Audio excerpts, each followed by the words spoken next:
الله الرحمن الرحیم السلام علیکم ویلکم ټو بایولوجی کلاس 11 بایولوجی دا او په دې کې چپټر نمبر 6 ته په یو ټاپک ته بیکټیریل فلورا اف هیومنز بیکټیریل فلورا اف هیومنز مطلب دا دی چې کله زموږ سره بیکټیریا نور ارګانیزم په کمیونټي په شکل باندې اوسېږي او د لیوینګ ارګانیزم په باډي کې دننه نو دغه ته مونږ وایو بیکټیریل فلورا چې کله بیکټیریا یو کمیونټي د لیوینګ ارګانیزم په باډي کې دننه اوسېږي دا یا پیدا ورکوي یا نقصان ورکوي نو دغه ته مونږ وایو بیکټیریل فلورا اف هیومنز. اوس دې ټاپک مزید وچې دا سوال نو the assemblage of microorganisms that inhabit a human body is called human flora. لکه زموږ سره مایکرو ارګانیزم دی په دې کې یوازې بیکټیریا نه ده زموږ سره مایکرو ارګانیزم چې دی دا اسمبلیج کیږي مطلب دا دی دا راغونډېږي یو کمیونټي چې دی هغه جوړوي او لیوینګ ارګانیزم کې د خپل انهبټ کوي خپل ځان عادت کوي د خپل سروایول لپاره د هیومن باډي چې دی دا از ا سورس چې دی هغه استعمالوي او دننه اوسېږي نو دې ته مونږ وایو هیومن فلورا. نو دا و د دې ډیفینیشن. اوس په دې مایکرو ارګانیزم کې زموږ کم راځي په دې کې راځي بیکټیریا فنجای او نور مایکرو ارګانیزم. بیکټیریا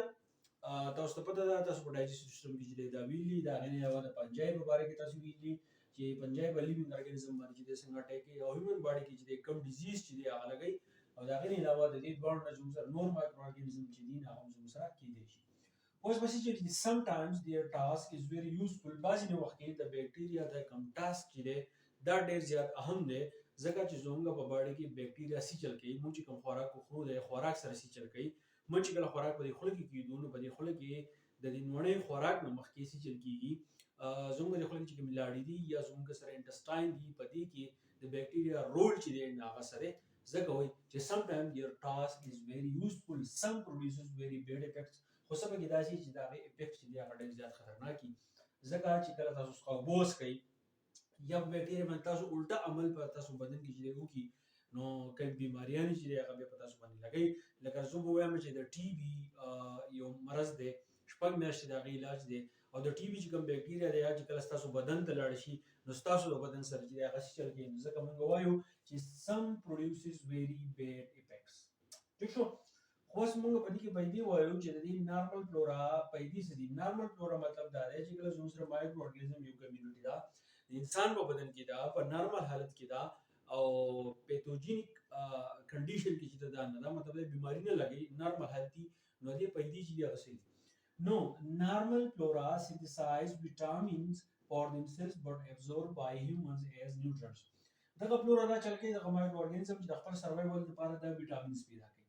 د خپل ضرورت لپاره د خپل سروایول لپاره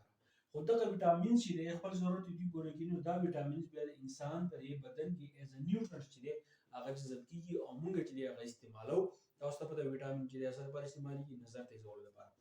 بیا به زموږ سره سره چې compete for essential nutrient which prevent pathogens. لکه اوس تاسو په بدن کې د نارمل فلورا یعنې د بیکټیریا چې موجود دي نور پیتوجین نالو هغه پیتوجین دا چې تاسو ته بیماری لګي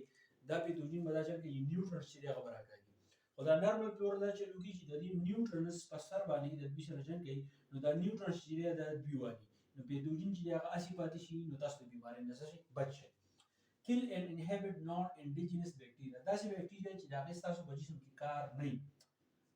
لکه داسې بیکټیریا ستاسو جسم ته راشي چې ستاسو بیکټیریا هغه ایز ا سورس استعمالوي سروایول لپاره خو ستاسو بیکټیریا نه علاوه د بل چې کوم ژوندی پاتې کېدی شي ستا د جسم سره چې کار نشته نو دغه ته موږ وایو نان انډیجنس بیکټیریا. نو دغه نارمل فلورا دا چل کوي چې دغه نان انډیجنس بیکټیریا چې دا کیل کوي او منع کوي چې ټول د جسم د مرزه په دې نیوټرنس په چې دی تو مرزه د موږ ته پرېږده او د انسان ته پرېږده. stimulate production of natural antibodies natural antibodies دی د هغې په پیداوار کې چې هیلپ ورکوي نو دغه انټي بایوټکس بیا دا چل کوي تاسو له ایمیون ریسپانس چې هغه سیوا کوي د بیماریانو خلاف لکه ستاسو جسم ته غیر ضروري څیز راغی ایمیون سیستم ورسره جنګ کوي دا ایمیون سیستم د چا په سر باندې جنګ کوي انټي بایوټکس په سر جنګ کوي د انټي بایوټکس سره کوم څه نه دا نارمل فلورا دا چل کوي چې دا سټیمولیټ کوي دا چې د پیداوار چې هغه سیوا کوي. نو ستاسو د باډي کمی حصې دي چې باغې کې زموږ سره د هیومن فلورا چې موجود ده مطلب دا د بیکټیریا چې موجود دي څه تاسو ته هغه نمونه وایم او په دې کې کم فلورا چې دا موجود ده د نظر سره چې ساتي زموږ سره اورل کیویټي ده ډایجسټیو سیستم کې موږ وایو اورل کیویټي چې دا زموږ خوله ده نو په دې کې چې کومه فلورا موجوده په دې کې موجود ده لیکټوبیسیلای بیا زموږ سره ریسپیریټری ټریکټ ده کوم باندې اکسیجن چې هغه دننه ځي باقي زموږ سره کوم یو ده سټریپټوکوکسای ده بیا زموږ سره یورینو جینیټل ټریکټ پاکي زموږ سره کوم یو ده پاکي زموږ سره سټریپټوکوکسای هم ده او لیکټوبیسیلای هم ده یورینو جینیټل ټریکټ په کوم یورین چې دی هغه خارجي بیا زموږ سره لارج انټسټاین کې زموږ سره کوم یو ده هغه زموږ سره دا هیلیکوبیکټر سپیشیز اس ډبل پی چې دی دا سپیشیز لپاره راځي دا بکټیریال سپیشیز هیلیکوبیکټر نو د هیومن بکټیریال فلورا مطلب دا دی چې کله بکټیریا په کمیونټي په شکل کې راغونډ شي او دا انسان په جسم کې اوسېږي په څه وخت کې چې نقصان ورکوي په څه وخت کې چې پیدا ورکوي نو دې ته مونږ وایو بکټیریال فلورا اف هیومنز نو امید کوم آسان دی ګرام پکې څه نشته په دې پسې ورپسې لیکچر چې ان شاء الله تاسو ته بیا وکړم ثانک یو ډیر